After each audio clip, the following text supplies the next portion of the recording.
plan to show full circle at several other film festivals. Dave, I hope I get a chance to see that. That just sounds like an incredible story, and his smile just kind of says it all, right? I know, right? Just lights you up there, for sure. Hey, we've got a great weekend going on, a holiday weekend out there right now. Winds are dying down a little bit down there at the Capitol from the top of the library cam shot there, but in other areas it's really ramping up. We've got two things working on our weather. We got a northern jet stream that brought snow to the mountains today, and a southern jet stream bringing clouds down to the southeastern corner of the state. A little bit of light snow in some of the Sangre de Cristos as well, but the wind is the big story. If it's not windy at your house, take a look at some of these areas on the west side. 36 mile per hour in Golden, 40 in Roxborough, 43 in Estes Park. The 68 in Bertha Pass, but I've seen that up above 70 mile per hour up there, so we've got a high wind warning for the entire Front Range, mountains and foothills going on through tomorrow noon.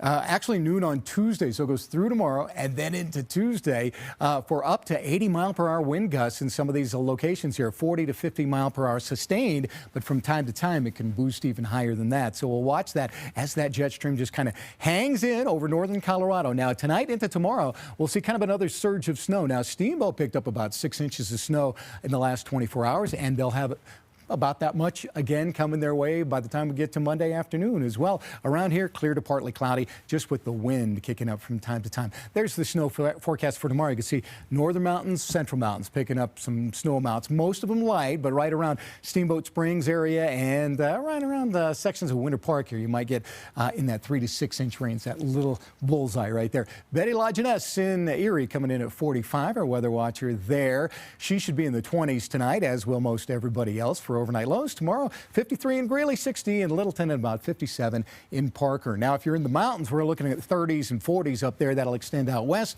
and we'll be in the 40s and 50s across the eastern plains, with the exception of this southeast down here. You may make it to the 60s down there, believe it or not. So 55 degrees on Monday. It'll be breezy and warmer. We still have that jet stream around here, but we're watching this little trough up here to come in on Wednesday and change our weather. That'll take a dive down in California. Wednesday, we'll get the cold front coming through along with a little bit of snow that'll linger over into Tuesday, and that shows up. So linger over into Thursday, I should say. Tuesday will be 54, a little light rain overnight, changing over to snow on Wednesday, and that'll be our first alert weather day possible. We have the potential of picking up around 2 to 5 inches of snow around the Denver metro area, more up around Fort Collins and back up into the foothills. Still a few days out, so those numbers can change. That's all preliminary. 26 on Thursday, 40 on Friday, and then we're back into the 50s by next weekend. And I'll add 2 more to that on the Super 7 day, taking into the following week. We got a string of 50s there going on once we get into next weekend. So the morning commute on Wednesday could be kind of dicey as that rain is changing over to snow, and it drops as rain first, so there may be some ice under the snow. Sure, which people don't always keep in mind. Yeah, it'll get you. It will get you. Yeah, all right, Dave, thanks for the heads up. You're welcome. Well, covering the nation for you now, Americans of all ages and backgrounds are sending prayers to former President Jimmy Carter and his family. This as he enters home